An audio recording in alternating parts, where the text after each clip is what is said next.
సొరకాయ జ్యూస్ మనకి హెల్త్కి చాలా మంచిది. ఎక్కువ వెయిట్ లాస్ అవ్వాలనుకునే వాళ్ళకి ఇది చాలా బాగా యూజ్ అవుతుంది. అలాగే డయాబెటిక్ ఉన్న వాళ్ళకి ఎక్కువగా ఆకలేస్తుంది కాబట్టి వాళ్ళకి ఈ సొరకాయ జ్యూస్ తాగడం వల్ల కొంచెం ఫుడ్ అనేది తక్కువ తీసుకోవద్దు అనమాట. ఎందుకంటే ఫైబర్ కంటెంట్ ఎక్కువ ఉంటుంది, వాటర్ ఎక్కువ ఉంటుంది. అందులో మనం ఈ సొరకాయ జ్యూస్లో కరివేపాకు వేసాము, కొత్తిమీర వేసాము, పుదీనా వేసాము. తర్వాత ఒకటి చిన్న చెక్క డయాబెటిక్ వాళ్ళకి చాలా మంచిది అనమాట, అందరికీ కూడా మంచిది. అండ్ లవంగం మనకి కడుపులో మంట లేకుండా, గ్యాస్ట్రిక్ ప్రాబ్లం లేకుండా ఉండడానికి ఈ లవంగం బాగా పనిచేస్తుంది.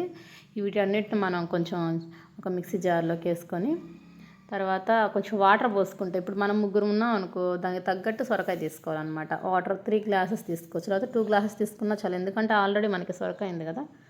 3 గ్లాసెస్ తీసుకొని లేకపోతే 2 గ్లాసెస్ తీసుకొని కొంచెం అట్లా మనం మిక్సీ కొట్టేసుకొని, కొంచెం గ్యాస్ట్రిక్ లేని వాళ్ళకైతే లెమన్ మంచిది, గ్యాస్ట్రిక్ ఉన్న వాళ్ళకి లెమన్ అంత మంచిది కాదు. లైట్గా హనీ యాడ్ చేసుకోండి. వితౌట్ హనీ అయినా ఓకే, కొంచెం సొరకాయ తీగా ఉంటుంది కదా. అలా యాడ్ చేసుకొని చక్కగా సర్వ్ చేసుకొని తాగితే మనం చాలా హెల్తీగా ఉంటాం. ఒకరోజు సొరకాయ, ఒకరోజు దోసకాయ, అలాగా ఎర్లీ మార్నింగ్ కనుక ఈ గ్రీన్ జ్యూస్ కనుక తీసుకుంటే మన బాడీలో ఉన్న టాక్సిన్స్ అన్నీ అనేవి బయటకు వెళ్ళిపోతాయి. చాలా హెల్తీగా బాగుంటారు. పిల్లలకు కూడా చాలా హెల్తీ అనమాట. మా పాపకి ఇది చాలా బాగా నచ్చింది ఈ జ్యూస్.